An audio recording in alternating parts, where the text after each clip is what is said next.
Hello नमस्कार जय हिंद साथियों, आप सभी लोगों का एक बार फिर से स्वागत है आपके अपने total learning class 12 YouTube channel पे। तो दोस्तों, जैसा कि आप लोग कह रहे थे कि sir previous year question paper का वीडियो लाइए, तो आज से हम लोग दोस्तों फिजिक्स का सीरीज स्टार्ट कर दिए हैं। बीच बीच में आपको प्रीवियस ईयर क्वेश्चन पेपर के सॉल्यूशन भी मिलेंगे। तो आज हम लोग 2023 के क्वेश्चन पेपर को सॉल्व करने वाले हैं, वो भी फिजिक्स का। तो आज हम लोग बेसिकली एमसीक्यू को करने वाले हैं। तो सही बच्चे एकदम बढ़िया तरीके से तैयार हो जाइए और देखिए 2023 के एग्जाम में कैसे कैसे प्रश्न पूछे हैं और आपके 2024 के एग्जाम में कैसे प्रश्न देखने को मिलेंगे और आप कितना बढ़िया स्कोर कर सकते हैं। ठीक है, तो यहाँ पे देखिएगा दोस्तों, ये तो पहला पेपर है ना, पहला पेज होता है। देखिए ये आपका स्टार्ट होता है कि 1 से 70 तक में प्रत्येक प्रश्न के 4 विकल्प दिए गए हैं, जिनमें से एक सही है और लिखा हुआ है अपने द्वारा चुने गए सही विकल्प को ओमार शीट पर चिन्हित करें, किन्हीं 35 सवाल का उत्तर दें। यानी कि दोस्तों 70 सवाल है और आपको 35 ही रंगने हैं, इस बात को पूरा ध्यान देना है। ठीक है, और दोस्तों बहुत ही ज़्यादा अच्छा क्वेश्चंस भी है, देखे मैंने देखा भी था। देखिए यहाँ पे पहला नंबर सवाल है, बाइलिंगुअल सवाल रहेगा। ठीक है, हिंदी और इंग्लिश दोनों में रहेगा। कहता है यहाँ पे कि दो विद्युत आवेश है ना, दो विद्युत आवेशों के बीच लगने वाले बल को नियंत्रित करने वाले नियम को क्या कहते हैं। आप लोगों को हमने पढ़ाया यूट्यूब पे, दो आवेशों के बीच लगने वाले बल को हम लोग क्या कहते हैं दोस्तों, गुलाम का बल कहते हैं। क्यों कहते हैं सर? क्योंकि गुलाम साहब ने नियम दिया था, दो आवेशों के बीच में दो नियम दिया था। आई होप आप सभी को याद होगा। तो इसका आंसर हम लोग क्या मारेंगे, गुलाम का नियम, यानी कि गुलाम्स लॉ। ठीक है, बात समझ में आ रही है? चलिए आगे बढ़ते हैं। तो अगला सवाल देखते हैं दोस्तों, यही आपका इलेक्ट्रोस्टैटिक्स का ही है लेकिन पोटेंशियल वाला चैप्टर का है। ठीक है, कहता है बिंदु आवेश के कारण r दूरी पर विद्युत विभव का मान। हमने आपको क्या पढ़ाया है, बिंदु आवेश के कारण r दूरी पर विद्युत क्षेत्र की तीव्रता आगे पढ़ना था, जो कि आगे हम वीडियो के माध्यम से देंगे। तो विद्युत विभव का वैल्यू क्या होता है दोस्तों, तो याद रखिएगा v बराबर होता है K Q by R square, sorry K Q by R. ठीक है, के क्यू बाई आर। ठीक है, क्या होता है मेरे भाई, के क्यू बाई आर होता है। ठीक है, और ई बराबर आप लोगों ने क्या पढ़ा था, के क्यू बाई आर स्क्वायर। ठीक है, ये दोनों का फॉर्मूला, केवल यहाँ पे पावर का डिफरेंस रहता है। तो यह देखिए जो विभव है वह क्या है दोस्तों, आर के व्युत्क्रमानुपाती होता है। तो हम लोग क्या कहेंगे, आर के व्युत्क्रमानुपाती होता है। अनुत्क्रमानुपाती का मतलब होता है समानुपाती, डायरेक्टली प्रोपोर्शनल, लेकिन ये तो नीचे में उल्टा है, तो इसलिए व्युत मतलब उल्टा। ठीक है, बात क्लियर समझ में आ रही है? तो देखिए अब अगला सवाल है दोस्तों, तो ये सारी चीजें आपको हमारे नोट्स में मिल जाएंगी, बशर्ते आपको पूरा वीडियोस को देखना पड़ेगा, तभी जाके पूरा कैलकुलेट होगा। तो हम लोग प्रीवियस ईयर क्वेश्चन के सीरीज को भी स्टार्ट कर दे, ताकि आपका सिलेबस जब कंप्लीट हो तब आप इस वीडियो को आकर के देख सकते हैं। किसी चालक के संवहन यानी कि वीडी तथा आरोपित विद्युत क्षेत्र ई के बीच संबंध क्या होता है। तो इस संबंध को प्रदर्शित करने के लिए हमको गतिशीलता के पास जाना होगा। तो गतिशीलता क्या कहता है दोस्तों, तो गतिशीलता कहता है वीडी अपॉन, है ना, वीडी अपॉन ई, है ना, गतिशीलता। तो ये क्या हो गया दोस्तों, ध्यान दीजिएगा, इधर लिख देते हैं गतिशीलता। तो जब ये इस साइड इधर जाएगा तो लिख सकते हैं ई गुने गतिशीलता। ठीक है, बराबर क्या हो जाएगा, वीडी। अब आप बताओ संबंध क्या है, डायरेक्टली प्रोपोर्शनल का सब में है। तो बताइए ये यहाँ पे विद्युत क्षेत्र बढ़ाएंगे सर, वीडी बढ़ेगा। और वीडी कहता ही है दोस्तों, संवहन वेग कहता ही है कि जब किसी विद्युत क्षेत्र की उपस्थिति में, है ना, विद्युत क्षेत्र की उपस्थिति में कोई एक इलेक्ट्रॉन एक निश्चित दिशा में एक निश्चित वेग से, है ना, एक निश्चित दिशा में एक निश्चित वेग से चलना प्रारंभ कर देता है, तो उस गति को हम लोग संवहन वेग कहते हैं। और यह पॉसिबल कब होगा, जब विद्युत क्षेत्र होगा तब। तो वही बात है कि विद्युत क्षेत्र होगा तब यहां पर से आंसर हम लोग का क्या हो जाएगा, वीडी डायरेक्टली प्रोपोर्शनल ई, है ना, वीडी डायरेक्टली प्रोपोर्शनल ई। आगे बढ़ते हैं। तो अगला सवाल है दोस्तों, देखिए ये सवाल बहुत बार प्रीवियस ईयर एग्जाम में रिपीट किया है। अगर आप लोग क्वेश्चन बैंक पढ़ रहे हैं ना सर, तो ऑब्जेक्टिव में 35 आराम से लग जाएगा। मेरी बात को समझिए, आप लोग केवल और केवल क्वेश्चन बैंक के ऑब्जेक्टिव क्वेश्चन को याद करिए। ठीक है, याद कर लीजिए। जो बहुत बच्चे कमजोर है ना, ऐसे याद करने की जरूरत नहीं, आप थ्योरी पढ़ते जाओ ना, हर एक सवाल बनेगा। ठीक है, इसका भी कंसेप्ट है सर, कहता है 64 बूंदों में, है ना, जिनमें से प्रत्येक की धारिता 5 माइक्रोफेराड है, तब कहता है कि मिलकर के 64 गो बूंद है, जब हर एक का कितना है 5 माइक्रोफेराड, अब सबको मिला करके वो बड़का बूंद बना दिया, तो पूछ रहा है बड़का बूंद का धारिता क्या होगा। तो ये धारिता निकालने के लिए होता है n के power 1/3 into C naught. C naught का मतलब एक प्रतिरोध, एक संधारित्र की धारिता, है ना, एक बूंद की धारिता। तो 1/3, 64 का 1/3 करिएगा कितना आ जाएगा, 4 आ जाएगा। और ये कितना है सर, 5 है, तो 5 को 20 डायरेक्ट मार सकते हैं आप लोग। देखिए अगर मान लिया जाए बाई चांस सर आपके एग्जाम में ये चीज ना दिया रहे, चेंज कर दे, सर बहुत सारे बच्चे क्या करते हैं ना, यही चीज रट जाते हैं, कहेंगे नहीं भाई मान लिया जाए चेंज कर दे, तब सर कंसेप्ट इज रेडी, है ना, कंसेप्ट हमारा तैयार रहेगा। चलिए आगे बढ़ते हैं, आगे बढ़ते हैं दोस्तों। बहुत चीजें प्रीवियस ईयर क्वेश्चन पेपर से ही सीखने को मिलती है कि कौन सा नया क्वेश्चन आया। तो अब देख सकते हैं, कहता है विभव मापी से मुख्य रूप से क्या मापा जाता है ना। यहाँ पे देखिए दोस्तों, क्या है, विभव मापी से क्या मापते हैं सर, विभव मापी यानी विभव मापेंगे, सीधा सीधा बात है, यानी कि विभवांतर मापेंगे, विभव या फिर विभवांतर। विभव के अंतर को विभवांतर करते हैं तो वह विभव ही आएगा आपके। हम कहेंगे कि रुपया में से रुपया को घटाना है तो रुपया ही ना बचेगा, बस वही बात है, आप लोग समझते चलिए। आगे बढ़ते हैं, ये देखिए ये सवाल है ना, देखिए एकदम थ्योरिकल सवाल बहुत ज्यादा आया आपके एग्जाम में, है ना, आपके एग्जाम में देखिएगा तो थ्योरी बेस्ड सवाल बहुत ज्यादा देखने को मिला है। चलिए यहाँ पे सवाल है दोस्तों, कहता है कि अगर दो आवेशों के बीच की दूरी बढ़ा दी जाए तो उनकी वैद्युत ऊर्जा, है ना, वैद्युत स्थितिज ऊर्जा क्या होगी। देखिए वैद्युत स्थिति ऊर्जा होता क्या है, तो अनंत बिंदु से किसी पॉइंट पर लाने में किया गया कार्य हमारा क्या कहलाता है, स्थिर ऊर्जा कहलाता है। किसी बिंदु पर अगर आवेश को ला रहे हैं तो विद्युत स्थितिज ऊर्जा कहलाता है, अगर आवेश को ला रहे हैं तो विद्युत स्थितिज ऊर्जा हो जाता है। तो अनंत पॉइंट से ला रहे हैं सर, तो अनंत पॉइंट से ला रहे हैं मतलब लिमिटेड पे ला रहे हैं, दूरी को कम कर रहे हैं तो हमारा बढ़ता जा रहा है, और सर दूरी बढ़ जाएगा तब कमता चला जाएगा। और एक और बात याद रखिएगा कि देखिए दो आवेशों के बीच की दूरी अगर अनंत हो और वहां पे स्थिर, है ना, वैद्युत स्थितिज ऊर्जा पूछे तो 0 होता है। अनंत दूरी है सर, दूरी बहुत दूर है, तो यहां पर से एक व्यंजक वो v बराबर बताए थे ना, KQ/R। बताओ दूरी बहुत, है ना, दूरी को बढ़ाया जा रहा है, दूरी बढ़ेगा तो बताना ये ऑटोमेटिक घटेगा कि नहीं घटेगा, यस सर घटेगा। तो बात समझ में आई, बात समझ में आई, दूरी बढ़ेगा ये घटेगा, इसको बढ़ाना है मतलब दूरी को घटाना है, जितना पास लाइए, ठीक है। आगे बढ़ते हैं, आगे बढ़ते हैं, ये देखिए ये आपका आ गया है, कौन सा फॉर्मूले से हम इसको कह सकते हैं, इसको हम लोग कहेंगे जूल का नियम वाला क्वेश्चन, ठीक है। ये जूल के नियम से रिलेटेड सवाल है। कहता है कि दो गो प्रतिरोध है, पहला प्रतिरोध R है, दूसरा प्रतिरोध 2R है, इनको एक विद्युत परिपथ में श्रेणी क्रम में जोड़ा जाता है। सर कोई बात नहीं, श्रेणी क्रम में जोड़ दिया है।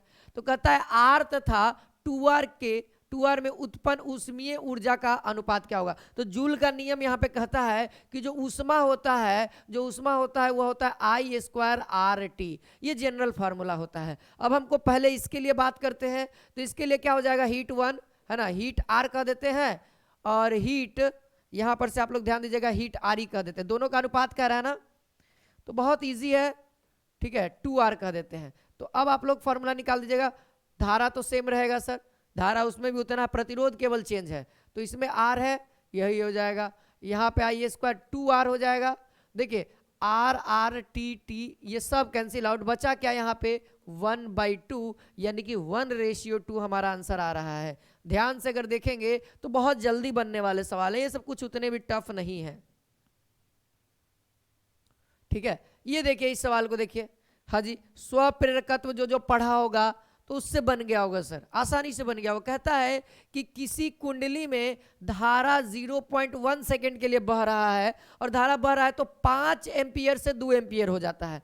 5 एम्पियर था, अब 2 एम्पियर हो गया, ठीक है, परिवर्तित होती है तो 50 वोल्ट का औसत वोल्टेज उत्पन्न होता है। तो बताइए कुंडली का स्वप्रेरकत्व, जिसको हम लोग L से डिनोट करते हैं, याद होगा, है ना, E विद्युत वाहक वाली वोल्ट होता है ना, E बराबर -L अपॉन, है ना, DI/dt, है ना, यही होता है ना सर। यहां पर से L हमको निकालना है, तो सबसे पहले आप क्या कर दो, वैल्यू सबका पुट कर दो, वोल्टेज है 50 equals to -L into, sir बताइए 5 एम्पियर, देखिए है ना क्या हो रहा है, 5 एम्पियर से 2 एम्पियर में परिवर्तित हो जा रहा है, यानी पहले 5 था तो 2, यानी कि कितना का अंतर आया सर, 3 का, -3 का अंतर आया। कितना का अंतर आया? -3 का अंतर आया। समय कितना है? 0.1, 0.1, यानी ये पॉइंट हटाएंगे ऊपर में जाएगा 10, है ना। पॉइंट हटाएंगे तो ऊपर में जाएगा 10, ध्यान दीजिएगा, पॉइंट हटेगा ऊपर में जाएगा 10, ठीक है। और नीचे में 1 हो जाएगा, 1 0 से 1 0 काट दो, यानी कि सर हम लोग कह सकते हैं L बराबर कितना आ गया? 5/3, और 5/3 को कितना बार कहेंगे? 1 पॉइंट समथिंग, 1 पॉइंट समथिंग कोई है? देखिए ना सर, 1 पॉइंट, ज्यादा आप लोग तामझाम नहीं करें, 1 पॉइंट समथिंग है, मार देंगे सर, ठीक है। आप इसको सिंप्लीफाई भी कर दो जितना आपको करने का मन है, ठीक है। या यूनिट ध्यान रखिएगा, इसका क्या होता है? स्वप्रेरकत्व का यूनिट क्या होता है? हेनरी होता है, ठीक है। बात क्लियर है यहाँ तक? आगे बढ़ते हैं। देखिए ये देखिए, द्वितीयक तरंगिकाएं की अवधारणा एक किसके द्वारा दी गई? तो आप लोग को पता होगा ना, है ना। देखिए ये प्रकाश हमारा तरंग है, इसके बारे में तो सर हाइगेंस साहब ने बताया था, है ना। न्यूटन साहब जी ने बताया कि कणिका है। आप लोग को पढ़ना है सर, ये पार्ट 2 वाला, फिजिक्स वाला जो पार्ट 2 है ना, उसमें पढ़ना है हाइगेंस, ठीक है। हाइगेंस साहब जी ने, और ये आपके एग्जाम में आता है, हाइगेंस का परावर्तन अपवर्तन प्रूफ करने के लिए आता है, ठीक है। इसको ध्यान रखिएगा। देखिए दोस्तों, अगला कहता है कि फोटो इलेक्ट्रॉनिक, है ना, इलेक्ट्रिक प्रभाव में विद्युत धारा का प्रभाव स्वतंत्र होता है। किस चीज से स्वतंत्र होता है? तो सर इसका जो विद्युत धारा जो होती है ना, फोटो इलेक्ट्रिक, है ना, फोटो इलेक्ट्रिक करंट जो होता है वह आवृत्ति से मुक्त होती है। आवृत्ति कुछ भी हो, धारा से कोई बेनिफिट नहीं होने वाला है, इसको धारा को कोई असर नहीं पड़ने वाला है। बाकी जितना तीव्रता आएगा, है ना, करंट आएगा सर, ज्यादा इलेक्ट्रॉन निकलेगा, ज्यादा इलेक्ट्रॉन निकलेगा तो धारा बढ़ जाएगा। तो ये चीजें सारे के ऊपर है ना। पदार्थ के भी ऊपर डिपेंड करता है कि जो हम लोग लिए हैं पदार्थ चालक, वो कैसा है, उसके ऊपर भी डिपेंड करता है। और ये दो इलेक्ट्रॉनों के बीच विभवांतर के ऊपर भी डिपेंड करता है। और डिपेंड नहीं किस पे करता है? तो आवृत्ति पे करता है, प्रकाश की आवृत्ति पे। प्रकाश का फ्रीक्वेंसी क्या है? चलिए ये सवाल देखिए, दृश्य स्पेक्ट्रम में रंगों में किसका अधिक तरंग दैर्ध्य होता है? तो आप लोगों ने प्रिज्म वाला चैप्टर पढ़ा होगा, तो प्रिज्म में सबसे कम झुकाव किसका होता है? अरे तरंग दैर्ध्य का मतलब सबसे लंबा, तो सबसे लंबा किसका होता है सर? जिसका झुकाव कम होगा, जिसका झुकाव कम होगा वो सबसे ज्यादा लंबा होगा। तो ध्यान रहे यहाँ पे तरंग दैर्ध्य सबसे लंबा किसका हो जाएगा दोस्तों? लाल का। सबको पता है ये सब, है ना। अगर सबसे कम कहता तो ये कम हमारा बैगनी हो जाता, ठीक है। और प्रकाश का प्रकीर्णन किसका होता है? तो याद रखिएगा प्रकीर्णन, ठीक है, प्रकीर्णन नीला का होता है, तभी ना हमारा ये आकाश हमारा नीला दिखाई देता है। चलिए आगे बढ़ते हैं। कहता है यहाँ पे कि किसी परमाणु का नाभिक बना होता है। किसी परमाणु का नाभिक किस किस चीजों से बना होता है?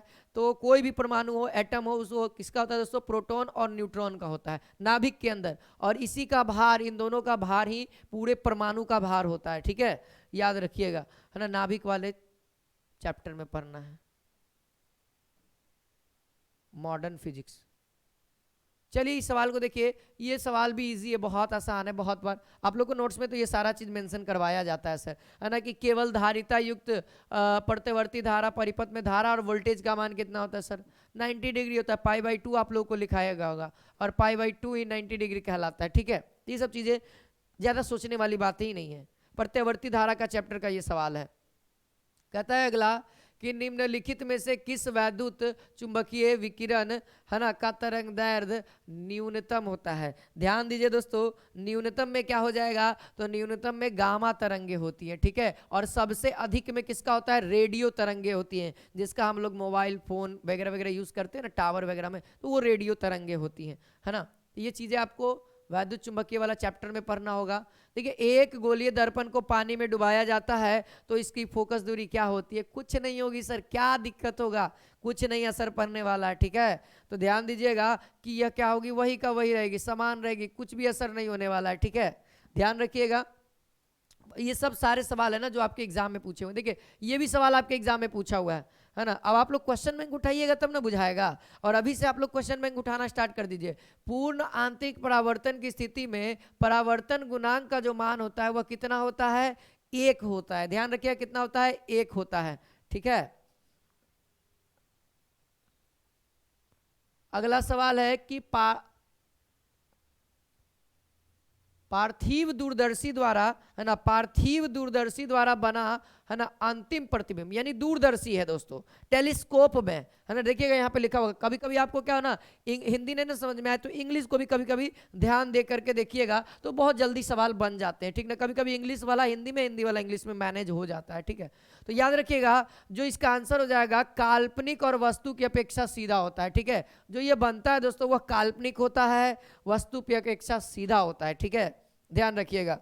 चलिए आगे बढ़ते हैं, अगला सवाल देखिएगा, ये कहता है कि किसी LCR परिपथ में, किसी LCR परिपथ में अनुनाद की स्थिति में अध्यारोपित वोल्टेज तथा धारा के बीच कलांतर कितना होता है। ये वाला भी सवाल आपके एग्जाम में पूछे हुए हैं। अब देखिए कितना इंपॉर्टेंस रखता है ना, ध्यान दीजिएगा तो आप सभी को सारा बात क्लियर समझ में आ रहा होगा, ठीक है। अब अनुनाद की स्थिति में होता क्या है सर, अब आपको ध्यान देना होगा कि अनुनाद की स्थिति में होता क्या है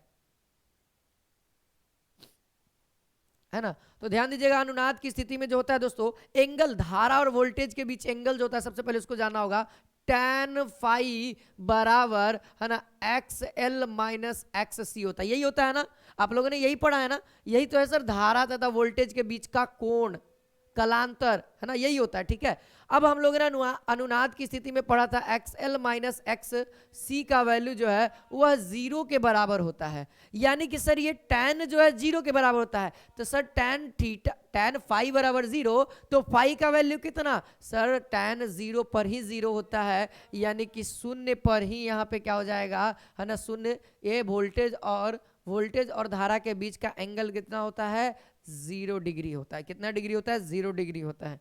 बात समझ में आ रही है, एकदम बहुत अच्छे तरीके से पूछा है। ये देखिए भाई, ये तो डायरेक्ट नोट्स जो बच्चा अच्छा से पढ़ता होगा ना उसको क्लियर होगा सर। हम बात बता रहे हैं ना कि जितना भी फिजिक्स का क्वेश्चन आता है ना सर, एकदम नोट्स से ही आता है, समझिए। तो अगर मैं अपने नोट्स की बात करूं तो मेरा खुद का नोट्स से ही आता है, क्योंकि मैंने ऐसे धुरंधर टीचर से पढ़ा है ना सर कि बहुत मजा आता है यार, फिजिक्स पढ़ने में इतना मजा आता है ना। आप लोग भी उन धुरंधर टीचर से मिलेंगे जरूर, लेकिन पहले आप लोग इस चैनल को थोड़ा सा बड़ा हो जाने दीजिए, फिर उसके बाद हम उन टीचर से आपको मिलाएंगे, है ना। पूरा में पूरा आप बना सकते हैं सर, 67 जब मैं बना सकता हूं तो आप काहे नहीं सर 70 में 70 ला सकते हैं, ठीक है। ध्यान रखिएगा, एक ऊंचाई ट्रांसफार्मर द्वितीयक कुंडली धारा का, है ना, यानी कह रहा सर कि सेकेंडरी में, है ना, जो सेकेंडरी में है वह हमेशा कोई भी ऊंचाई हो या फिर अपचाई हो, सेकेंडरी में हमेशा अधिक होगा प्राइमरी की तुलना में, प्राइमरी की तुलना में हमेशा सेकेंडरी में अधिक होगा। बात समझ में आया। वोल्टेज भले ही अलग अलग होता है, वोल्टेज अलग अलग होता है, ठीक है। वोल्टेज पे ध्यान दीजिएगा, वोल्टेज कहेगा तब, ऊंचाई क्या करता है, ऊंचाई क्या करता है, ऊंचे वाले वोल्टेज को निम्न कर देता है। चलिए आगे देखते हैं। यहाँ पे एक्स किरणें क्या है दोस्तों, तो आप लोगों को पता है एक्स किरणें विद्युत चुंबकीय तरंग है, इलेक्ट्रोमैग्नेटिक वेव है ना, विद्युत चुंबकीय तरंग है, ठीक है। रोंटजे ने इनकी खोज किया था, एक्स किरणें की खोज किसने किया था, रोंटजन ने, ठीक है, याद रखिएगा रोंटजन ने। चलिए अगला सवाल है, तो अगला क्वेश्चन यहां पे ये कहता है दोस्तों कि यदि किसी माध्यम से निर्वात में संपूर्ण आंतरिक परावर्तन के लिए क्रांतिक कोण जो है 30 डिग्री हो तो माध्यम में प्रकाश का वेग क्या होगा। हमसे माध्यम में प्रकाश का वेग पूछा जा रहा है, ठीक है। तो हम लोग यहाँ पे क्या करेंगे दोस्तों, हमको दिया हुआ क्या है, क्रांतिक कोण दिया हुआ है, तो आप लोग को दोस्तों जब पूर्ण आंतरिक परावर्तन पढ़ेंगे जस्ट उसके बाद क्या पढ़ाया गया होगा, क्रांतिक कोण, ठीक है, क्रांतिक कोण। तो यहां पर से क्रांतिक कोण बराबर होता है 1/sin c होता है, जहां c आपको दे रखा है। तो क्रांतिक कोण का वैल्यू क्या हो जाएगा, अपवर्तनांक, ये म्यू क्या हमारा अपवर्तनांक होता है 1/sin c, c जहां हमारा क्रांतिक कोण होता है, ठीक है। तो यहां पर से क्या हो जाएगा, म्यू का वैल्यू कितना हो जाएगा दोस्तों, म्यू का वैल्यू कितना हो जाएगा, 2 हो जाएगा। म्यू का वैल्यू हमारे पास कितना आ गया, 2 आ गया। अपवर्तनांक, अब आप लोग को आपेक्षिक परावैद्युतांक पढ़ाया गया होगा, ठीक है। पहल का चैप्टर में ही हम आवेश वाले में ही पढ़ाए थे। देखिए क्या होता है ना कि परावैद्युतांक बराबर, ठीक है, अपवर्तनांक बराबर क्या होता है, माध्यम में प्रकाश की चाल बट्टे में निर्वात की प्रकाश की चाल। क्या होता है, अपवर्तनांक जो होता है कहता है माध्यम में प्रकाश की चाल बट्टे में निर्वात की प्रकाश की चाल। तो अपवर्तनांक हमारे पास मिल गया है 2 और निर्वात में हम लोग को पता है 3 × 10⁸ मीटर पर सेकेंड बराबर v, यानी कि 3 दूना का 6 डायरेक्ट आप लोग को दिख रहा होगा। ये देखिए है ना, दुगुना है सर निर्वात में प्रकाश की चाल का, तो आंसर आप लोग मार सकते हैं, कोई उतना भी टफ ये सवाल नहीं था। अगला सवाल है, ये देखिए ये हाफ लाइफ वाला चैप्टर का है। कहता है कि एक रेडियो समस्थानिक है जिसकी अर्ध आयु दे रखा है कितना, 5 दिन, यानी कि यह इसका जो अर्ध आयु है वो 5 दिन है। तो 20 दिनों के बाद, है ना, 20 दिनों के बाद लिए नाभिक का अवघटित अंश होगा। तो अवघटित अंश के लिए क्या करते हैं दोस्तों, डायरेक्ट हम लोग क्या करते हैं, ये जो दिन है, जितना दिन के लिए कहता है उसको ऊपर, उसको नीचे रखते हैं। हाफ लाइफ को ऊपर रखेंगे, है ना, 5, और बट्टे में कितना दिन के लिए चाहिए, तो 1/4 भाग बचा हुआ रहेगा, और आप डायरेक्टली इसका आंसर बता सकते हैं। ठीक है, ये सारे चैप्टर्स को आपको ध्यान में रखने हैं। ठीक है, अगला क्वेश्चन देखिएगा। अगला क्वेश्चन कहता है, दो आवेशों के बीच विद्युतीय बल तथा गुरुत्वीय बल के अनुपात में निम्न में से कौन सा रूप में होता है। यानी विद्युतीय बल और गुरुत्वीय बल का अनुपात पूछा जा रहा है। ये डायरेक्टली प्रीवियस ईयर से उठाया गया सवाल है। ठीक है, जो आप लोग को ध्यान में रखना है। ठीक है, इसका आंसर क्या हो जाएगा दोस्तों, ठीक है, इसका आंसर निकाल भी सकते हैं आप लोग, दोनों का इक्वेट करके, बल है तो, है ना, गुरुत्वीय बल और विद्युतीय बल को। तो यहाँ पर आंसर तो वही आएगा, 10 के पावर 42 आएगा। तो इस सब सवाल को डायरेक्ट याद रखने की प्रयास करिए कि ये सब सवाल आपको याद रहें। ठीक है, इसको सॉल्व करने में क्यों टाइम वेस्ट करेंगे सर, हाँ 5-10 नंबर में रहता तो कुछ बात था। चलिए अगला सवाल है कि कहता है कि दो आवेश Q को मिलाने वाली रेखा के बीच एक आवेश छोटकी Q रखा जाता है। ठीक है, दो आवेश Q को मिलाने वाली रेखा के बीच में एक छोटा Q आवेश रख दिया जाता है। तो कहता है कि आवेशों की इस व्यवस्था में संतुलन के लिए Q का मान कितना रख दें। तो सर आप Q को है तो इसको क्या करिए, -4Q रखिए। ये सब आपके प्रीवियस ईयर एग्जाम में पूछे गए सवाल है। ठीक है, -4Q रखिएगा। देखिए ये सब चीज़ें अभी नहीं समझ में आएंगी क्योंकि आपको ये सारी चीज़ें समझनी पड़ेंगी, तब होगा। अभी आपको तो हम पूरा कंप्लीट चैप्टर भी नहीं पढ़ाए हैं। अब देखिए ये टॉर्क का व्यंजक है जो कि वीडियो नंबर 8 में आने वाला है, वीडियो नंबर 8 में आने वाला है इलेक्ट्रोस्टैटिक्स का। तो ये चीज़ें हैं। देखिए कहता है कि जब साम्यावस्था स्थिति में हो, तो हमको भी नहीं समझ में आ रहा था, तो हमने क्या किया, एग्जाम इसका इंग्लिश देखा। इक्विवेलियम मतलब होता है 90 डिग्री पे, है ना। ये हमारा इलेक्ट्रिक फील्ड होगा और इसमें क्या होगा दोस्तों, हमारा डाइपोल होगा, है ना। तो बताइए, तो कहता है कि पी के बीच में क्या होगा, तो जब भी 90 डिग्री होगा तो साइन 90 डिग्री, ठीक है, इक्विवेरियम में क्या हो जाएगा, साइन 90 डिग्री, π/2 डायरेक्टली कह दीजिए। और साइन 90 डिग्री का वैल्यू कितना होता है, 1, और ये मैक्सिमम होता है। इतना पे जो होता है ना टॉर्क, वो मैक्सिमम होता है। अगला सवाल है कि निम्नलिखित में से कौन सी राशि सदिश है। तो आप लोग को पता है विद्युत क्षेत्र की तीव्रता आप लोग को मैंने पढ़ाया था, यह एक सदिश राशि है। इसमें डायरेक्शन होता है ना, F/Q, है ना। E बराबर क्या होता है, F वेक्टर बाई Q, है ना, E वेक्टर होता है। ठीक है, तो याद होगा सर आगे। अगला सवाल देखिएगा, तो कहता है दो तरंगे y1, है ना, और क्या है, y1 का वैल्यू है 4 sin ओमेगा टी, y2 का वैल्यू है 3 cos ओमेगा टी से उत्पन्न व्यतिकरण के आयाम का महत्तम मान। तो आयाम का महत्तम मान यानी कि रिजल्टेंट निकालने के लिए कह रहा है। तो रिजल्टेंट का क्या फॉर्मूला होता है, दोनों के आयाम को, है ना, स्क्वायर कर दिया, यानी कि 4 का स्क्वायर 16 और 3 का स्क्वायर 9, तो 16 9 25, अब 25 का कितना हो जाएगा 5, तो रिजल्टेंट हमारा 5 आ जाएगा आंसर। ठीक है, तो देख सकते हैं कैसा कैसा सवाल आएगा। मालूम है आप लोग को इसमें केवल और केवल 35 ही बनाना है। आप लोग 70 के फेर में मत रहिएगा, 35 एकदम चून करके बनाइए जिसका आप श्योर है 100% एकदम है कि नहीं बना सकते हैं। हमको तो यहाँ पूरा बताना है ना।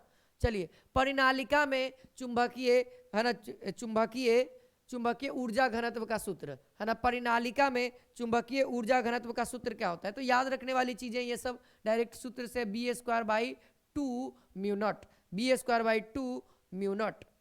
अगला सवाल देखिएगा, तो कहता है कि प्रकाश स्रोत और पर्दे के बीच की दूरी अगर बढ़ा दी जाए, फ्रिंज की चौड़ाई का जो फॉर्मूला होता है D बराबर, है ना, तो आप लोग को याद होगा। तो पर्दा की दूरी बढ़ाएंगे ऑटोमेटिक बढ़ जाएगा सर, फ्रिंज की चौड़ाई बढ़ जाएगा। आप स्ट्रक्चर से भी, अगर स्ट्रक्चर आप लोग के माइंड में आ रहा होगा तो आप आसानी से स्ट्रक्चर से भी पता कर सकते हैं। स्ट्रक्चर बहुत लंबा चौड़ा है लेकिन याद रखना। ठीक है, अगला कहता है कि रेडियो सक्रियता का मात्रक है। रेडियो सक्रियता का मात्रक क्या होता है, अब आप लोग को पता होना चाहिए। रेडियो सक्रियता का मात्रक क्या है, नाभिकीय वाला में पढ़े थे, बैकुलम होता है। बैकुलम के जगह पे एक और यूनिट होता है जिसका आपको ऑप्शन में दिख रहा है, वो दूसरा वाला यूनिट है। ठीक है, तो यहाँ पे मैडम क्यूरी, याद है ना मैडम क्यूरी, है ना, तो क्यूरी हो जाएगा यहाँ पर से। चलिए आगे बढ़ते हैं। तो अगला सवाल यहाँ पे कहता है कि निम्न में से किसकी वेधन क्षमता सबसे अधिक होती है। तो अल्फा बीटा गामा में से सर गामा का सबसे अधिक होता है, पता ही होगा, है ना, गामा का सबसे अधिक होता है। ठीक है, ध्यान रखिएगा यहाँ पर से गामा किरण हो जाएगा। अगला प्रश्न है कि टीवी के प्रसारण के लिए, लगता है कि ये तो सर 50 बार से ज़्यादा पूछ दिया होगा, लगता है जब इंटर का एग्जाम होता है ना तब ये सवाल डाल ही देता है। सॉरी, ये आंसर नहीं होगा, कि मेगा हर्ट्ज होगा। ठीक है, 30 से 300 मेगा हर्ट्ज, किलो हर्ट्ज मत मारिएगा। ठीक है, मेगा हर्ट्ज होगा। बहुत सारे बच्चे उसमें कर दिए हैं, देखिए ये बच्चा डाल दिया है उसमें। ठीक है, चलिए अगला कहता है कि किसी भी प्रिज्म की वर्ण विक्षेपण क्षमता निर्भर करते हैं। किसी भी प्रिज्म का वर्ण विक्षेपण क्षमता किस पे निर्भर करेगा? तो प्रिज्म के एंगल पे करेगा। प्रिज्म का एंगल का सूत्र, 2 सूत्र होता है। ठीक है, एक होता है 10 डिग्री से कम के लिए, एक होता है 10 डिग्री से ज़्यादा के लिए। ठीक है, साइन वाला, तो याद रखिएगा वो दोनों फार्मूला। चलिए आगे सब पढ़ा देंगे बाबू, ध्यान मत देना खाली। ठीक है, ध्यान मत देना कि कितना क्वेश्चन तगड़ा आ रहा है। ठीक है, अगर आपको लग रहा है इजी है तो बहुत अच्छी बात है। अगर आपको लग रहा है कि बहुत ज़्यादा टफ है तो इसका मतलब है कि आपने शुरुआत अभी नहीं किया है। अगर आप शुरुआत कर देंगे ना पढ़ाई की, फिर कहिए कि सर ये सब क्वेश्चन है, कुछ नहीं है, ऐसी हम लोग फर्स्ट डिवीजन 400 नंबर तो ऐसी ला देंगे सर। ठीक है, तो ये कॉन्फिडेंस कहलाता है दोस्तों। तो लेजर के लिए, लेजर क्रिया के लिए क्या होता है दोस्तों? उच्च ताप होता है। देखिएगा, है ना, इतना ज़्यादा इसमें क्या होता है ना, ऊर्जा बहुत ज़्यादा होता है। तो आप लोग पढ़े होंगे कि ऊर्जा ही ऊष्मा होता है ना, ऊर्जा ऊष्मा ये सब समान होते हैं। इसीलिए ताप एक हीट है और उच्च हीट होता है। इसमें सबसे ज़्यादा ऊर्जा होता है, ऊर्जा बहुत अत्यधिक होता है इसके अंदर। एक वर्णी किरण है, एक वर्णी है। प्रकाश अनुप्रस्थ तरंग है क्योंकि यह प्रदर्शित करता है। यह सवाल बहुत इंपॉर्टेंट है सर, बहुत सारे बच्चे इसका गलत बताते हैं। ठीक है, तो ये ध्रुवन हो जाएगा, ध्यान रखिएगा। ध्रुवन ये प्रूव कर देता है दोस्तों कि प्रकाश एक अनुप्रस्थ तरंग है, यानी कि वेव की तरह है। ठीक है, बाकी ये सब कोई प्रूफ नहीं कर पाता है, कोई क्लियर नहीं बता पाता है।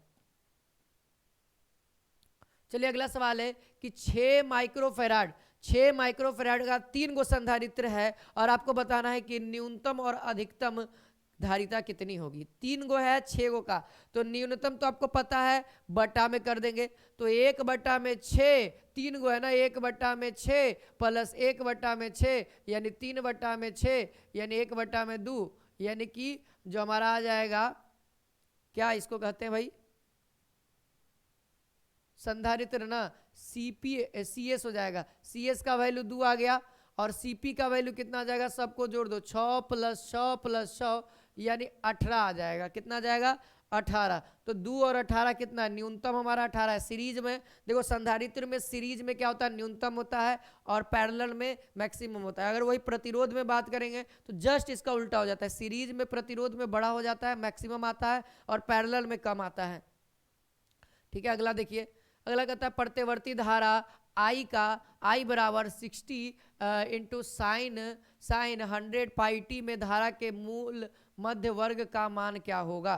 देखिए RMS का वैल्यू क्या होगा। बहुत अच्छा सवाल है, बहुत इंपॉर्टेंट सवाल है। ये कह सकते हैं ना भाई, बहुत बार पूछा हुआ, 10-20 बार रिपीट किया होगा। ठीक है, तो यहां पर से ये आपका क्या आ जाएगा दोस्तों, I0 आ जाएगा। और IRMS बराबर होता है I0/√2। आप लोगों ने पढ़ा होगा तो 60√2। अब ऑप्शन में देखिएगा बीच नीचे तो √2 है नहीं, तो हर परिमेयकरण कर दीजिए √2 × √2। ठीक है, तो ये देखिएगा 60√2/2 यानी कि कितना आ जाएगा, 30√2 आ जाएगा। ये क्वेश्चन थोड़ा सा मिस्टेक था, आप लोग इसको सुधार लीजिएगा। 30√2 आंसर आएगा। 100% रहिए, ठीक है, कोई घबराने की जरूरत नहीं है, एकदम सही है सर। ठीक है, देखिए एलआर परिपथ की प्रतिबाधा एकदम सही है भाई, R² × ω² × L², है ना, R² + ω² × L², है ना, जहां L हमारा क्या है, प्रेरकत्व है। चलिए अगला सवाल देखा जाए, तो अगला सवाल है, कहता है कि एक वृत्त की धारावाही लूप की त्रिज्या दुगनी और धारा को आधी की जाए। देखिए सवाल बहुत अच्छा है, पढ़िएगा एक बार कि एक वृत्त धारावाही लूप की त्रिज्या है, त्रिज्या को हमको क्या करना है मेरे भाई, दुगना करना है। अगर आप सब लोग ध्यान देंगे तो त्रिज्या को दुगना करना है और धारा को आधा करना है। तो ये इसको अंडरलाइन कर देते हैं, एक बार इसको अंडरलाइन कर देते हैं। तो अब पहले आघूर्ण होता क्या है, तो आघूर्ण को हम लोग म्यू से सूचित करते हैं।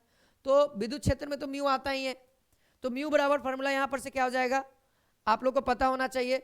म्यू बराबर क्या हो जाएगा दोस्तों, B × π × R/I। सर देखिए इसको आधा कर रहे हैं और इसको दुगुना कर रहे हैं तो ये ऊपर जाकर के 4 गुना हो जाएगा। बात क्लियर समझ में आया? ठीक है, एकदम सिंपल सी बात है, ज्यादा कुछ करना भी नहीं है।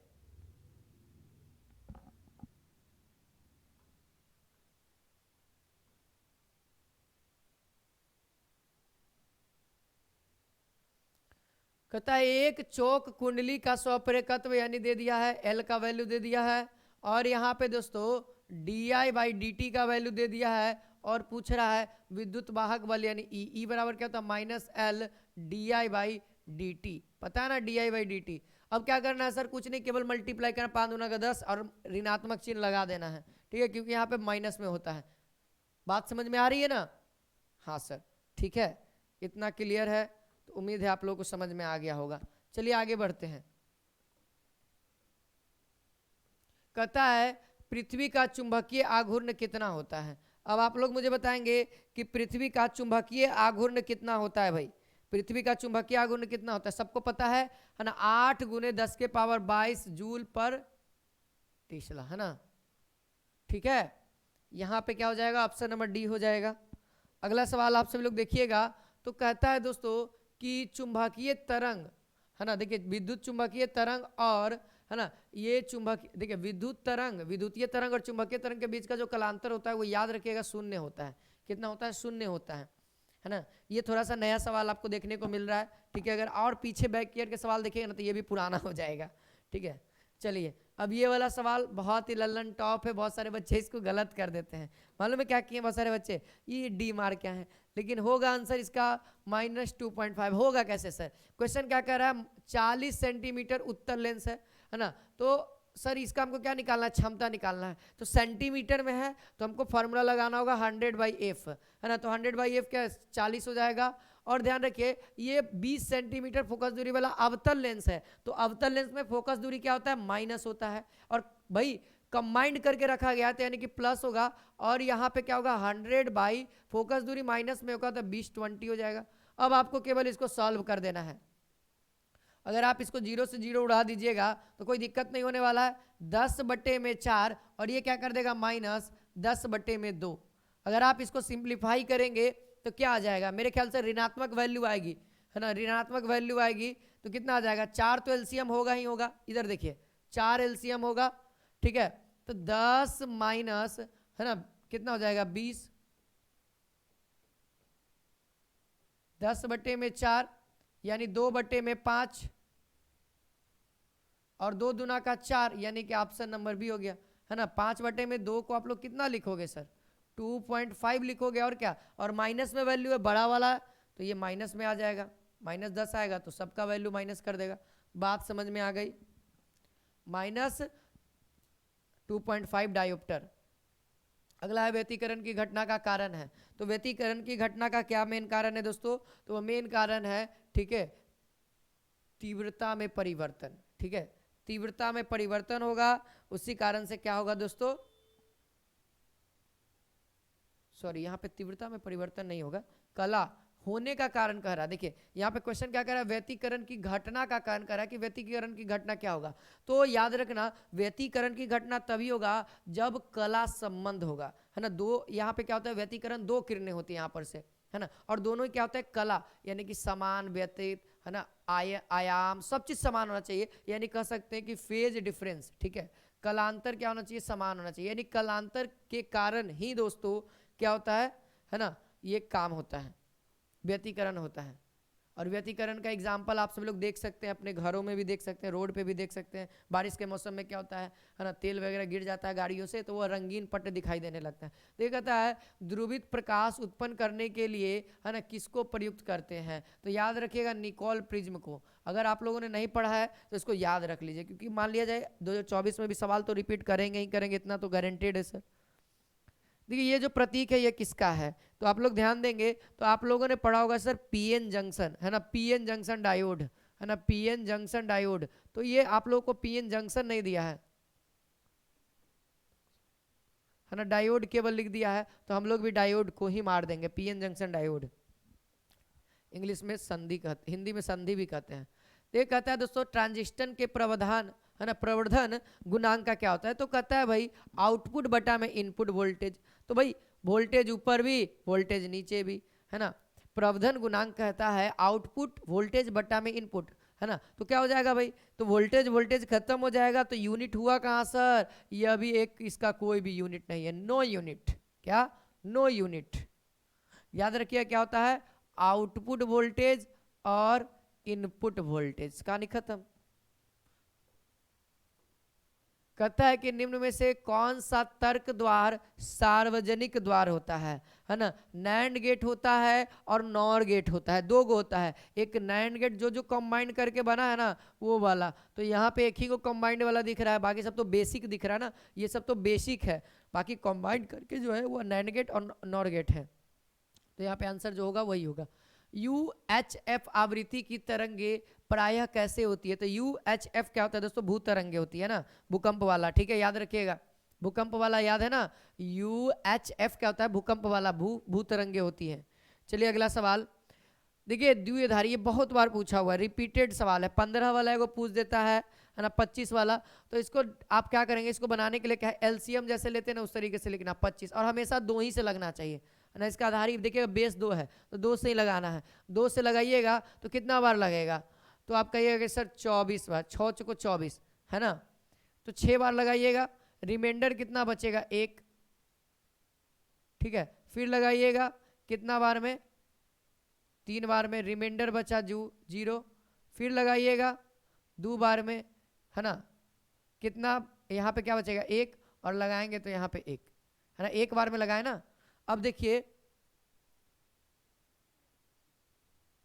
सॉरी यहाँ पे थोड़ा सा गलत ये हुआ, 12 दूना का 24, 12 बार लगाएंगे, फिर इसको 6 बार, तो यहाँ पे भी 1, यहाँ पे कितना बचेगा, यहाँ पे बचेगा रिमाइंडर, जब 6 बार लगाएंगे तो पूरा पूरा कट गया, 6 को लगाएंगे यह भी पूरा पूरा कट जाएगा, 3 बार में यहाँ भी रिमाइंडर 0, लेकिन इसको लगाएंगे तो 1 बार में लगाएंगे, रिमाइंडर 1 आएगा और यहाँ पे भी 1 आएगा, तो इसको हम लोग लिखेंगे नीचे से ऊपर की ओर बढ़ जाएंगे, 1 1 0 0 1, और किससे दे रहे हैं, 2 से दे रहे हैं, नीचे में 2, आंसर देखिए 1 1 0 2, देखिए 1 1 0 0 1 और बेस में 2, ठीक है। आगे देखिए, कहता है विवर्तन फ्रिंजों की चौड़ाई व्यतिकरण फ्रिंजों के यूनिक होती है सर, अलग होती है, कभी भी समान नहीं होती है, तो यहाँ पे याद रखिएगा, है ना, यहाँ पे क्या, असमान यानी कि समान नहीं होती है, अनइक्वल, अनइक्वल होती है, याद रखिएगा, ठीक है। अगर आप लोगों ने पढ़ा होगा तो सर ये सब याद करने की जरूरत है। एक प्रकाश वर्ष बराबर कितना होता है दोस्तों, 9.46 इंटू 10 टू द पावर 15, ऐसे भी याद होना चाहिए। सिमिलर होता है, ये सिमिलर होता है 10 के पावर 16 मीटर के, तो सर इसमें से कोई भी ऑप्शन देखिएगा 10 के पावर 16 मीटर के कौन सा है, ऑप्शन नंबर ए तो ही है करीब, और कोई नहीं है, यहाँ 12 है, यहाँ 10 है, यहाँ 8 है, तो 15, तो 15 ज़्यादा करीब है ना, इसीलिए, ठीक है। अगला सवाल देखिए, जब किसी ए मीटर को संट किया जाता है तब क्या होता है, उस परिपथ में मालूम है प्रतिरोध का मान बढ़ जाता है ना। जब संट करिएगा ना ए मीटर को तो प्रतिरोध का मान क्या हो जाता है दोस्तों, बढ़ जाता है। चलिए अगला सवाल देखिए, अगला सवाल कहता है किसी अर्धचालक का, है ना, किसी अर्धचालक का तापमान गुणांक, यानी अल्फा वाला पूछ रहा है, अल्फा वाला पूछ रहा है ना। अर्धचालक के लिए क्या होता है, ऋणात्मक होता है, धातु के लिए धनात्मक होता है, ठीक है, अर्धचालक के लिए ऋणात्मक होता है, याद रखिएगा, अल्फा का वैल्यू पूछा जा रहा है। साइक्लोट्रॉन में आप लोगों को पता होगा, है ना, आप लोगों ने पढ़ा था ना, है ना, जब आप लोग को वेलोसिटी बताया गया था तो वेलोसिटी से आपको वहाँ पे आवृत्ति निकालने, साइक्लोट्रॉन जब आप लोग पढ़ रहे होंगे तो आवृत्ति निकालना होगा, तो आवृत्ति निकालने के लिए सबसे पहले तो आपने वेलोसिटी निकाला होगा, वेलोसिटी के बाद आपने क्या किया, टाइम पीरियड निकाला, है ना। तो टाइम पीरियड क्या होता था, है ना, v बराबर 2 पाई r/t, तो यानी कह सकते हैं सर ये क्या हो जाएगा, ऑप्शन नंबर सी हो जाएगा, जो टाइम पीरियड है 1/v के बराबर है, क्या है ना, t डायरेक्टली प्रोपोर्शनल 1/v, या फिर हम लोग बोल सकते हैं v डायरेक्टली प्रोपोर्शनल 1/t। तो कोई एक ही ऑप्शन दिख रहा है, या तो इसको या तो इसको, नीचे व्युत्क्रमानुपाती होना ही चाहिए, बस डायरेक्टली याद रखिए। ये सब चीज़ें कोई व्यंजक तंजक से याद रखने की जरूरत भी नहीं है सर ना। वांडी ग्राफ जनित्र क्या करता है दोस्तों, केवल उच्च वोल्टेज उत्पन्न करता है, क्या है, बहुत ज्यादा मात्रा में वोल्टेज केवल उत्पन्न करता है ना, वांडी ग्राफ जनित्र। परावैद्युतांक का एप्सिलॉन नॉट का बीमा पूछा जा रहा है। देखिए परावैद्युतांक का बीमा क्या होता है, एप्सिलॉन नॉट का, तो याद होना चाहिए, है ना, क्या होता है दोस्तों, यहाँ पर से क्या हो जाएगा भाई, R square by coulomb square प्रति न्यूटन प्रति मीटर स्क्वायर हो जाएगा। ठीक है, इस तरीके से आंसर मार सकते हैं। चलिए आगे बढ़ते हैं। आवेशित, देखिए यहाँ पे कहता है दोस्तों, आवेशित संधारित्र पर कुल आवेश कितना होता है। बहुत इजी सवाल है। आवेशित संधारित्र पर कुल आवेश कितना होता है, देख सकते हैं आप लोग। ठीक है, देखिए आवेशित संधारित्र क्या होता है, संधारित्र में दो प्लेट होते हैं, एक पॉजिटिव वाला होता है, एक नेगेटिव वाला होता है। तो देखिए जितना एक प्लेट पे होता है उतना ही अगला प्लेट पे होता है। अगर कुल की बात करेंगे तो सबको जोड़ देंगे, तो एक पे 10 कूलम है तो अगले पे भी -10 कूलम होगा, तो जोड़ेंगे तो 10 प्लस एगो माइनस में तो क्या हो जाएगा, 0 हो जाएगा। तो इसीलिए हमारा क्या हो जाता है, आवेशित संधारित्र पे आवेश का वैल्यू कितना होता है, हमेशा 0 होता है। अब अगला सवाल आप सब लोग ध्यान देंगे तो कहता है चालक तार के अंदर जो इलेक्ट्रॉन की गति होती है वो कैसी होती है, तो त्वरित होती है। कैसी होती है मेरे भाई, तो वह क्या होती है, त्वरित होती है। ठीक है, अगला सवाल, ये सवाल बहुत बार पूछा हुआ है। ठीक है, हम लोग जब इस समय एग्जाम दे रहे थे ना तब भी हम लोग को याद किया गया था, हम लोग भी याद किए थे। अगला सवाल है दोस्तों, ये देखिए कहता है कि वायु में स्थित स्थिर इकाई धन आवेश से निकलने वाली संपूर्ण विद्युत फ्लक्स का मान कितना होता है। तो देखो ये कह रहा है वायु में स्थित कोई धन आवेश से निकलने वाली, तो निकलने के लिए बात किया जा रहा है दोस्तों। तो गॉस का प्रमेय याद है ना, क्या होता है, क्या होता है, फाई बराबर क्या होता है, क्यू बाई एप्सिलॉन नॉट। तो एप्सिलॉन नॉट है तो एप्सिलॉन नॉट के पावर -1 को भी तो लिख सकते हैं ना, तो सेम वही चीज लिखा हुआ है। ठीक है, अगला सवाल देखिए, कहता है प्रति इकाई आवेश पर लगने वाले बल को क्या कहते हैं, विद्युत क्षेत्र की तीव्रता। विद्युत क्षेत्र की तीव्रता कहते हैं, क्या कहते हैं सर, तो विद्युत क्षेत्र की तीव्रता कहते हैं, है ना। तो इसमें से तो इलेक्ट्रिक करंट तो कहेंगे नहीं, तो यहाँ पे इलेक्ट्रिक फील्ड हमारा हो जाएगा, इलेक्ट्रिक फील्ड इंटेंसिटी कहते हैं। तो जो इलेक्ट्रिक फील्ड इंटेंसिटी है वही इलेक्ट्रिक फील्ड भी है। ठीक है, चलिए अगला सवाल है दोस्तों कि विद्युत का आवेश का परिणामीकरण दर्शाता है। तो आवेश का परिणामीकरण आप लोग को नहीं बुझा रहा होगा, लेकिन आप अगर अंग्रेजी में आएंगे तो क्वांटाइजेशन ऑफ चार्ज, है ना। क्वांटाइजेशन ऑफ चार्ज क्या कहता है, याद है ना आप लोगों को, कि सर Q जो होगा यानी आवेश जो होगा वह एक इलेक्ट्रॉन के बराबर या फिर उसके पूर्ण गुणज होगा। तो देखिए आवेश जो है वह एक इलेक्ट्रॉन पर आवेश का अंश है, यह संभव नहीं है ना, यह संभव नहीं है। तो आवेश का अंश है, आंसर हमारा क्या हो जाएगा, ऑप्शन नंबर ए हो जाएगा। बाकी तो कणों पर आवेश होता है, तो भाई कणों पर आवेश कैसे भी हो सकता है ना, बट्टा में भी बोल दीजिए, तो बट्टा में तो संभव नहीं ना आवेश है, ये आवेश को नष्ट नहीं किया जा सकता है। तो आवेश को नष्ट नहीं किया जाए, कंजर्वेशन ऑफ चार्ज होता है ना, कंजर्वेशन ऑफ चार्ज होता है। ठीक है, अगला सवाल देखिए, विद्युत क्षेत्र रेखाओं की जानकारी होती है। विद्युत क्षेत्र रेखा मालूम है, विद्युत क्षेत्र रेखा डायरेक्शन भी बताता है। अगर देखिए विद्युत क्षेत्र रेखा के गुण अगर आप लोग पढ़े होंगे, देखिए वह जिस डायरेक्शन में दिखाएगा उस डायरेक्शन बताएगा, जहां जहां पास पास होगा वहां पे क्षेत्र की तीव्रता बताएगा कि कहाँ पे अधिक है कहाँ पे कम है। ठीक है, तो ये दो बात हम लोग को क्लियर हो गया, तो डायरेक्ट हम लोग अब ऑप्शन नंबर डी मार देंगे कि इनमें से सभी, है ना, इनमें से सभी। क्योंकि दोस्तों दो बात सही है, ये दो बात सही है, ये तीसरा भी बात सही ही होगा, क्योंकि इनमें से सभी हो जाएगा आंसर। चलिए अगला सवाल है कि निकेल है, निकेल क्या है, तो आप लोग को शॉर्टकट ट्रिक पढ़ाया गया होगा ना। निकेल एक लौह चुंबकीय पदार्थ है, निकेल क्या है, एक लौह चुंबकीय पदार्थ है। ठीक है, निकेल क्या है, एक लौह चुंबकीय पदार्थ है। अगला सवाल है दोस्तों, ये सवाल बहुत बार पूछा हुआ है, चुंबकीय यमोत्तर तथा भौगोलिक यमोत्तर के बीच का कोण क्या कहलाता है, तो दिक्पात कहलाता है। क्या कहलाता है दोस्तों, दिक्पात कहलाता है। ठीक है, बहुत बार ये भी पूछा हुआ सवाल है। कहता है देखिए उभयोत्तल यानी कि उत्तल और अवतल लेंस, ध्यान देखिए उभयोत्तल, उत्तल और अवतल लेंस है ना। प्रत्येक की वक्रता त्रिज्या यहाँ पे कितना है दोस्तों, 20 सेंटीमीटर है। तो लेंस का पदार्थ का यहाँ पे दे रखा है। तो लेंस मेकर सूत्र आप लोग पढ़े हैं ना, लेंस मेकर सूत्र क्या कहता है, 1/f बराबर μ-1 इंटू, है ना, 1/r1 माइनस 1/r2, यही होता है ना लेंस मेकर सूत्र। तो बताइए एगो उभय यानी कि देखिए यहाँ पर से आर का वैल्यू क्या हो जाएगा एगो का, तो देखिए जब हम उत्तल लेंस के लिए आर का वैल्यू बताएंगे तो उत्तल लेंस के लिए क्या हो जाएगा, पॉजिटिव हो जाएगा, उत्तल लेंस के लिए पॉजिटिव हो जाएगा, और वही अगर हम बात करेंगे अवतल के लिए तो माइनस हो जाएगा। तो ये क्या कर देगा, माइनस माइनस प्लस कर देगा। तो यहाँ पर से अगर हम कहेंगे तो 1.5 माइनस 1 और ये 1/20 और माइनस माइनस प्लस 1/20, यानी कि इसको जब करेंगे तो 2/20, 2/20 और 1/f बराबर क्या हो जाएगा यहाँ पर से 0.5 मल्टीप्लाई क्या हो जाएगा 1/10 और ये नीचे जाएगा 100। ठीक है, ये ध्यान दीजिएगा। तो 1/2 है ना, नीचे में कितना हो गया 1/f बराबर, अगर आप लोग ध्यान देंगे तो 1/20। हमको क्या चाहिए सर, f का वैल्यू चाहिए, तो उल्टा कर दीजिए। तो ये क्या आ गया 20 सेंटीमीटर, वो भी क्या आया पॉजिटिव आया। तो 20 सेंटीमीटर देख सकते हैं, ऑप्शन नंबर सी। ठीक है, आई होप क्लियर हो गया होगा, 20 सेंटीमीटर आ गया, ऑप्शन नंबर सी मैच किया। अगला सवाल है कि एक ही तरंग के इलेक्ट्रॉन तथा प्रोटॉन की कौन सी भौतिक राशि समान होती है। तो याद रहे दोस्तों, वेग अलग होता है, ऊर्जा पैकेट में अलग अलग होती है। ठीक है, कोणीय संवेग भी अलग होता है, लेकिन समवेग जो है वह इलेक्ट्रॉन और प्रोटॉन है ना समान होता है। ठीक है, ध्यान रखिएगा।